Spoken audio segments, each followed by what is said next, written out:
Hai, Gundi guys, kembali lagi di Kentang Tech Channel. Dan setelah sekian lama saya nggak ngangkat lagi pembahasan tentang emulator di channel ini, maka izinkan saya kali ini untuk ngebahas tentang emulator lagi. Emulator yang akan saya bahas kali ini adalah salah satu emulator dari salah satu konsol yang paling underrated dalam sejarah, yaitu Sega Saturn. Dan emulator yang akan saya bahas adalah Yaba San Shiro 2. Untuk menggunakan emulator ini nggak perlu PC atau laptop dengan spesifikasi kelas atas. Bahkan PC jadul kalian yang cuma pakai prosesor dual core dan VGA integrated itu udah bisa mainin emulator yang satu ini.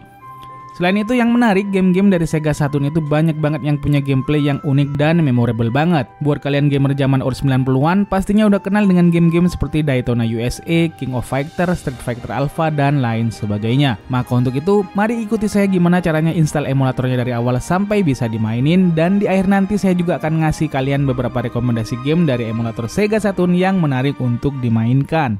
Langkah pertama, kita masuk ke Google dan ketikkan Yaba San Shiro 2, atau kalian bisa langsung masuk ke websitenya, yaitu uoyabause.org.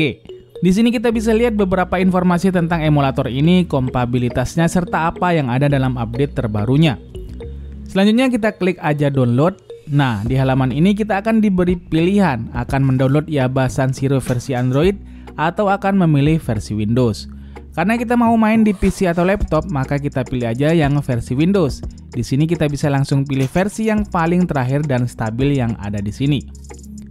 Setelah selesai di-download, kita bisa buka folder tempat mendownloadnya dan ekstrak file zip dari emulator Yaba San Shiro-nya. Kita bisa pakai WinRAR, WinZip, atau 7Z, kemudian kita ekstrak here.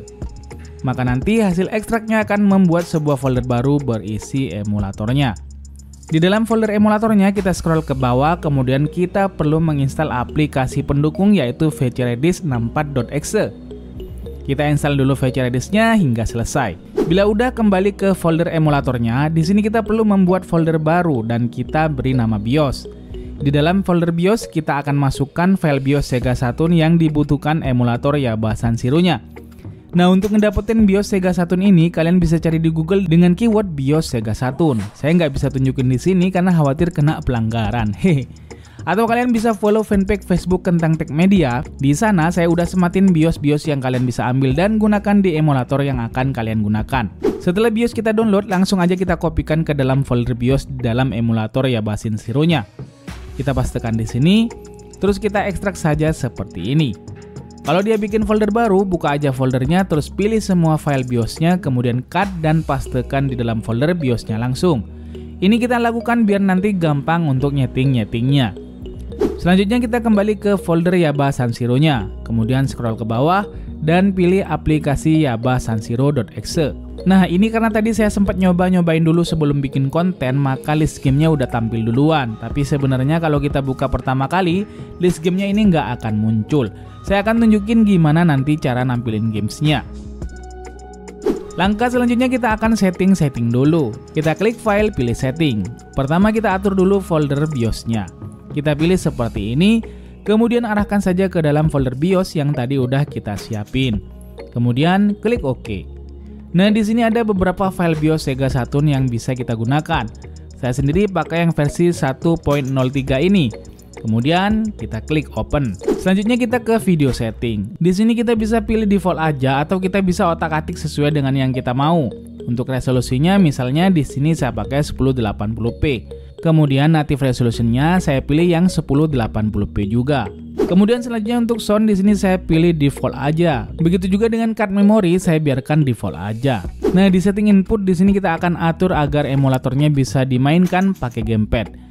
Di bagian port nomor 1 kita set dulu ke pad. Kemudian klik logo settingnya seperti ini, maka nanti akan muncul simulasi gamepad Sega Saturn-nya. Di sini kita bisa mapping aja satu persatu dan sesuaikan dengan gamepad yang kita pakai. Atur-atur aja yang mana menurut kalian yang paling pas. Kalau udah, klik OK. Kemudian ada opsi Advanced. Di sini saya biarin aja settingnya default. Yang terakhir ada shortcut setting. Untuk shortcut setting ini kita bisa customize shortcut emulatornya. seperti stop and start game, load dan save gamenya, full screen dan lain sebagainya. Kalau udah kita bisa oke dan close. Nah, untuk nampilin list gamenya seperti yang terlihat ini, pertama kita perlu dapetin dulu ROM game Sega Saturn-nya. Kalian bisa cari di internet ROM game Sega Saturn yang mudah sekali untuk didapetin, atau kalau kalian kesulitan seperti biasa langsung cek fanpage Facebook kita. Karena di sana kita udah sematin di mana tempat kita bisa dapetin ROM game yang kalian ingin cari. Kalau udah dapat gamesnya, kalian perlu kumpulin ROM gamesnya jadi satu folder seperti ini. Kalau misal kalian dapat gamesnya masih dalam bentuk zip, kalian mungkin perlu ekstrak ke dalam masing-masing foldernya sendiri-sendiri seperti yang kalian lihat ini. Kalau kalian udah dapat ROM-nya dan diatur dalam satu folder, kembali ke emulatornya dan kalian bisa select directory seperti ini, terus arahkan ke tempat kalian nyimpen ROM-nya tadi. Kemudian klik OK. Kalau udah, ada kalanya kita perlu merestart emulatornya terlebih dahulu. Maka nanti listnya akan muncul seperti ini. Nah, sekarang langsung kita akan jalankan gamesnya untuk pertama kali. Untuk jalankan gamesnya kita langsung klik 2 kali aja seperti ini, maka nanti games akan langsung berjalan. Biar bisa full screen ini bisa kita tekan alternatif enter.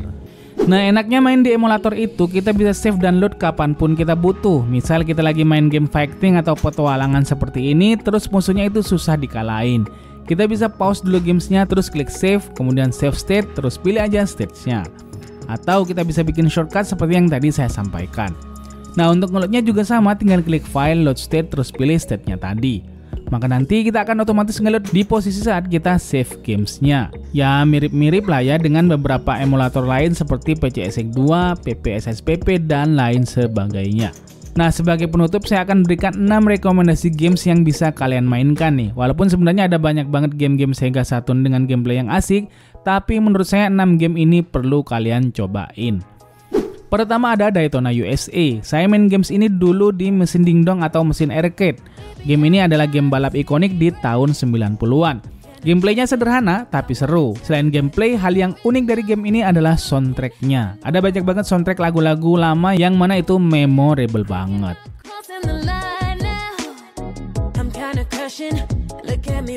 Game selanjutnya adalah King of Fighters 97. Waduh, jujur pas ngetik skripnya saya agak speechless. Karena kalau diinget-inget saya pernah ngabisin waktu berjam-jam sepulang sekolah dulu untuk main game ini di dingdongan. Hehe. Ya, ini adalah salah satu game fighting legendaris dari SNK. Gameplaynya itu 3 lawan 3. Ada banyak banget karakter unik yang punya ciri khas bertarung yang berbeda-beda. Asiknya game ini karena masing-masing pilihan formasi dari karakter yang kita pilih itu balance, jadi kita bisa atur strategi urut-urutan siapa dulu yang mau kita pakai untuk pertarungannya pertama kali dan selanjutnya.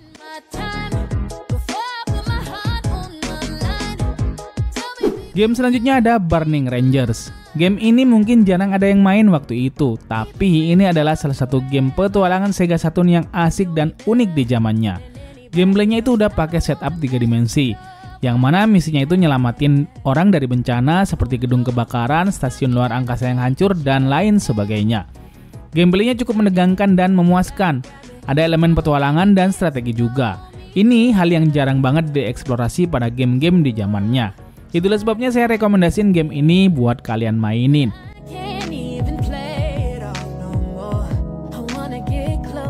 Game hidden gem yang selanjutnya adalah Die Hard Arcade. Ya, game ini dibuat berdasarkan film dengan judul yang sama dan waktu itu terkenal banget, yaitu Die Hard. Gameplaynya itu petualangan tangan kosong dan senjata. Kita sebagai pemain menghadapi gelombang musuh dengan misi nyelamatin Sandra dan menghentikan ancaman bom. Yang unik, gameplaynya itu kita perlu menekan kombinasi tombol dalam waktu singkat yang akan memicu aksi dramatis seperti ngejar musuh atau menghindari serangan. Salah satu hal yang seru, kita bisa main co-op sama teman kita. Itu sebabnya game ini jadi salah satu game beat 'em up yang patut kalian coba.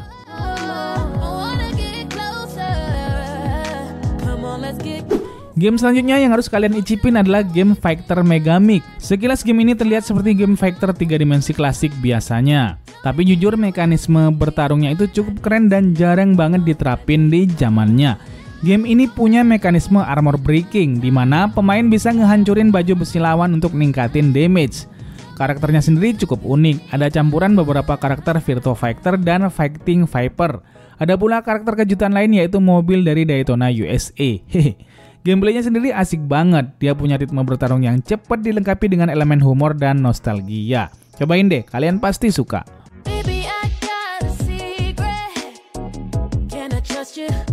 Game yang terakhir adalah Mega Man X4. Siapa sih yang nggak kenal game aksi platformer yang satu ini? Game yang jadi salah satu favorit di seri Mega Man X ini punya grafis 2 dimensi yang memukau di zamannya. Ditambah lagi dia punya soundtrack yang epic dan gameplay yang menantang banget. Karakter yang bisa kita pakai adalah X dan Zero. Yang unik dari game ini tentu aja cutscene bergaya animenya yang menceritakan perjuangan X dan Zero. Game ini yang sangat menonjol banget itu di desain levelnya yang kreatif, senjata yang bervariasi, dan pilihan strategis yang harus kita gunakan saat ngadepin bos yang berbeda-beda. Dengan semua keunikannya tadi, menurut saya game ini masih menawarkan tantangan yang keren serta gameplay yang asik bahkan saat dimainkan sekarang.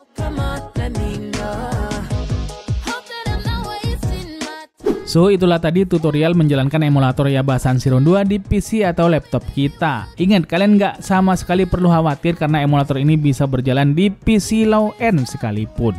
Begitu juga kita tadi udah spill beberapa game rekomendasi yang mungkin akan seru untuk kalian mainkan. Kalian cobain deh satu persatu dan spill di komen, mana tahu kalian ada yang pernah main dan mana yang menurut kalian game yang asik dan menarik. So, sekian video kita kali ini. Terima kasih udah betah nontonin videonya sampai habis. See you in the next video. Adios dan jangan lupa semangat setiap hari.